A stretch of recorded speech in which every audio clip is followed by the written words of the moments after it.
எல்லாரும் நல்லா இருக்கீங்களா? மோஸ்ட் ரிக்வெஸ்டட் ரெசிபீஸில் இதுவும் ஒன்றுங்க. அவன் ரோஸ்டட் காலிஃப்ளவர் எப்படி பண்ணுறதுன்னு பார்க்கலாமாங்க. இதுக்கு ஒரு முழு காலிஃப்ளவர் நல்ல சுடு தண்ணியில் கழுவி எடுத்துக்கிறேங்க. இப்போ இதில் பூச்சி புழுவெல்லாம் இருக்கிற மாதிரி இருந்தால் நீங்கள் காலிஃப்ளவர் இந்த சைஸ் கட் பண்ணதுக்கப்புறமா அதையே நல்லா கொதிக்கிற தண்ணியில் 5 நிமிஷம் போட்டு எடுத்துக்கோங்க.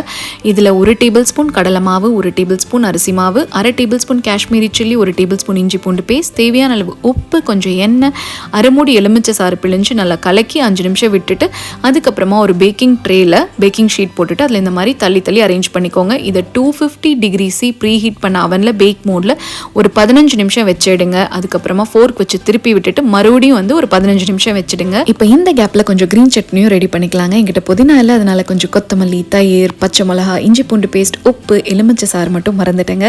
இப்போ நம்மளோட அவன் ரோஸ்டட் காலிஃப்ளவரும் ரெடிங்க. ஸோ இது பார்க்கறதுக்கு மட்டும் டெம்டிங்காக இருக்காதுங்க, சாப்பிட்றதுக்குமே ரொம்ப நல்லா இருக்குங்க. இந்த ரெசிபியை மிஸ் பண்ணாமல் ட்ரை பண்ணி பாருங்கள். தேங்க்ஸ் ஃபார் வாட்சிங்.